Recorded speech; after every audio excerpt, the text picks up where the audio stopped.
ఉపేంద్ర గారు, నేను ఫస్ట్ నాకు తెలిసి ఏ సినిమా చూశాను, తర్వాత ఓం అనేది తర్వాతే డబ్బైనట్టు తర్వాతే డైరెక్ట్ చేసినట్టు నాకు తెలుసు.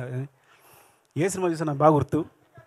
అంటే ఇంకా ఇండియాలో ఏ డైరెక్టర్ అని చెప్పక్కల్లా పిచ్చి మ్యాడ్ అంతా ఇంకా అసలు అంటే ఆ కన్ఫ్యూజన్ అంతా ఎలా కనిపిస్తుంది అంటే ఇప్పటికీ ఆ ఏ సినిమా చూసినప్పుడు బయటకు వచ్చినప్పుడు అంటే ఫ్రాంక్గా చెప్పాలంటే ఉపేంద్ర గారు వచ్చిన తర్వాత ఓం, ఏ, ఉపేంద్ర ఈ 3 సినిమాలు తీసిన ఏ డైరెక్టర్ అయినా రిటైర్ అయిపోవచ్చు.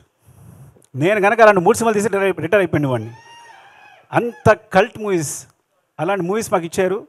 మీరు నమ్మరు, ఆ మూవీస్ తర్వాత ఫ్రాంక్గా చెప్పాలంటే ఆ మూవీ నుంచి అందరూ ఇన్స్పైర్ అయ్యి ఇవాళ నా స్క్రీన్ ప్లే ఇట్లా ఉంది అంటే కారణం డెఫినెట్గా ఏ, ఉపేంద్ర, ఓం ఈ 3 సినిమాలు.